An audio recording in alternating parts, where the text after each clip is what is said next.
I want to appreciate everyone, Nigerians in particular, for a day like this.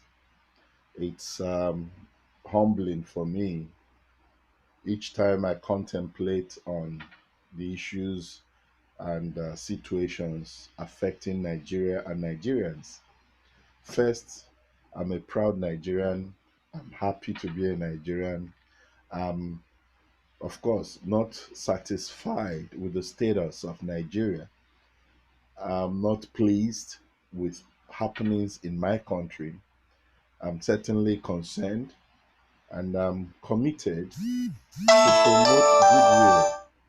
I'm committed to advance causes that can give Nigeria better respect, better status, better recognitions, and give my children's children the pride of being Nigerians. We could go anywhere else in the world, but being Nigerian is irreplaceable. That's our identity. That's our status. That's who we are. And I have a concern. In recent weeks, we've had to contend with the issue of Ruga, which is the settlement for headsmen, to the subject of a certain Abdulaziz, who is given ultimatum to Southerners to vacate the North, and also the um, response from people like Wazurike, people like Asari Dokubo, and many more of such statements. It's worrisome. And I know we have a president who probably gets detailed security reports and who is briefed by the moment on developments in Nigeria. I got a concern, and I've always addressed my issues to Mr. President because the buck stops on your table. You might not like the different criticisms you're getting, but you aspired, you campaigned, and contested to be the chief steward of Nigeria. You are not the god of Nigeria. You are a steward. You are a servant of the people. That's your status. And if you are the servant of the people, duty demands that you understand the needs of your people and explore ways to measure up and attend or mitigate those situations. Mr. President, the country is rolling like a fast ball heading to doom. I'm not a prophet of doom. Like I said, I want my children's children, my grandchildren, great grandchildren to inherit the nation called Nigeria. So it must be of concern to me that I have a president who presently is the chief steward, the chief servant to the people of Nigeria. So I'm looking at you from the perspective of your stewardship, not your occupation as president in the political context and the interpretation of most people in your class. Mr. President, it is a shock to people like me that in a country where you are the president, people who shouldn't be making statements about the state of the nation have taken over the job, and they are making pronouncements that are threatening the security of the land. Some are forced to respond to the nonchalance of the security services to issues that should have attracted their attention. And it's amazing. This is not the first time somebody comes out from nowhere and begins to issue ultimatum to Nigerians and order Nigerians to move out of a certain section. And deducing that you have an agenda, you have a program you're running that probably people felt are not favorable to them. Mr. President, like I said, you're not a god and you cannot be God. And I believe you are a man that fears God, or else I would have thought people who are speaking have your consent and your authorization to speak. But Nigeria is every day rolling into a dead pool. where people do things. And this herdsmen issue has generated so much concern. People have been killed, people are being killed. Most Nigerians live in perpetual fear. There is anxiety. The rejection of Ruga is not because it is not good to accommodate certain projects, but probably your interpretation and explanations has fallen short of acceptable standards. You cannot select a particular group of people who are into private business and you want to give them a national or federal government platform for operating their private business. I have no idea how many of the herdsmen pay tax to the government of the Federal Republic of Nigeria. And intelligence reliably indicates that most of these herdsmen do not even speak English, Hausa, Igbo, or any other local language. A good number of them communicate fluently in French and probably Fufude. Mr. President, you cannot allow this to even be mentioned. I was wondering where you were when the decision was taken to advance this project called Ruga. Now we are having people like one certain Abdulaziz step out, come to the media, and make utterances. Well, I appreciate that you have security chiefs, men on whose desks, you know, is the responsibility to police and ensure safety and order. They are called law enforcement agents. And they are turning blind eyes. Are they waiting for somebody to come and report that a certain man called Abdulaziz was sending notice to Nigerians to vacate from one area of Nigeria to the other? Like I've always said, I love this song, that this national anthem that says, Nigeria, we hail thee, our own dear native land. Though tribe and tongue may differ, in brotherhood we stand.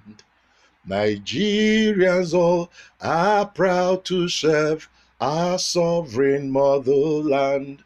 The song resonates. This is the Nigeria of my dream. This is the Nigeria I believe every patriotic Nigerian aspires for. But we are disappointed, from the president to the National Assembly members to the governors. They've shown less genuine, visible concern about the unity, oneness, prosperity, progress of Nigeria. 99% of public office holders today are simply scams, collecting, looking for opportunities to collect, and exploring for opportunities to collect free money, monies they did not work for. And they are the richest. The only way to become a billionaire in Nigeria is become a public officer. In other words, a political appointed public officer, because they have no conscience. Even public servants have become gods, that when a man attains the status of a director or PAMSEC, he begins to squander goodwills. He begins to loot and take just anything that comes his way. Now, Mr. President, I need to plead with you. Could we begin to look at ways to make progress? If we are honest about corruption, I want to advise, sir, is it possible that you ban every public officer from living outside the country? Their children must live inside Nigeria and attend public schools, no private schools. If you want to attend private school, you can only be non-government official. Is it possible that there is a ban to stop public officials from going for medical checkups and hospitals outside Nigeria? Why would a man who is enjoying the tax of Nigerians be attending or attended to by hospitals outside the territory of the country? How will they know that our hospitals are not functional?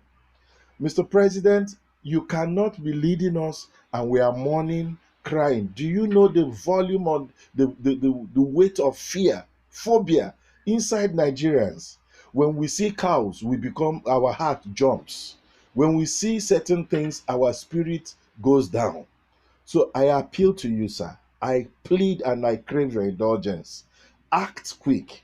I want you to bring those who are promoting disunity of Nigeria to order, starting with those who are doing it from the north. A lot of prominent northerners are on television promoting anarchy. If there is war in Nigeria today, sir, it will not be a war between the east and the west. It will not be a war between the north and the south. It will be a war mostly between the rich and the poor.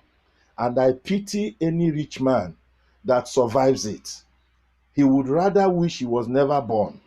So we don't need war. We don't need these conflicts. Mr. President, if there is any conflict in Nigeria today, I don't think the entity called Nigeria will be located anywhere on the surface of the earth again. People are disenchanted, people are unhappy, people are sad, people are angry, people cannot think about Nigeria and smile. Nigeria has become like a concussion. It has become like a bitter taste on the lips or on the tongue. Our taste bud for Nigeria has gone sour. Can we recover this great nation? Our fathers who laid the foundation of the Nigerian state might have made some mistakes, but we should not complicate those mistakes. I think Nigeria is redeemable. I believe in Nigeria. I believe that it will be an awesome place to bring people to, bring nations to, bring the world to, if only we can have one Nigeria, great Nigeria, east, west, north, and south. I also want to appeal, if you must advance anything, Fulani, I want you to remove from the constitution the quota system, the citizenship rights, or state of originship, because you cannot have state of origin as a consideration for engaging Nigerians in government, and you are building the interest of a particular section, ethnic section, across the country. In your first 4 years, we had situations where virtually all your appointees were Fulanese. We have been forced to believe so. Well, we are hoping that your next term, the second term, which is the last term you are serving, which must end by the 2023 election, you must have finished your rounds. Whatever you are doing that is inappropriate, we are hoping also that we may have a human being to take over from you that can do the appropriate things. But we need a better Nigeria. We need a safe Nigeria. We need a Nigeria that is progressing. We need a united Nigeria. Mr. President, we need a functional security system. We need functional educational system. We need functional medical and healthcare delivery systems. These are needs we have. This should give you major concern, not about resettling cows. Cows, for God's sake, with the poverty in Nigeria, Nigerians are poorer than the cows that parade the streets of Nigeria. In fact, the cows are multiplying the poverty chain and increasing the sufferings and pains of Nigerians. Mr. President Muhammadu Buhari, I know that you're a man that can be resolute when you are pursuing a cause. You are a man of deep convictions, but you have been a victim of a lot of things. And to the states, national and other political structures, the National Assembly, state assemblies, the governors, most of you are a great disservice and disappointment to Nigerians. And I pray that posterity will remember the evil many of you have done and will continue to do. One day, you will not have opportunity to be what you are today. You will live with the consequences of your actions. You have been unfair to Nigerians, most of the political leaders. The level of looting and stealing is pathetic. It's unprecedented. How long shall we continue to sing the Lord's song in a strange land? Nigerians, I plead with you, prepare your minds. One day we must rise and take back our country from fraudulent scams and wicked men. God bless Nigeria.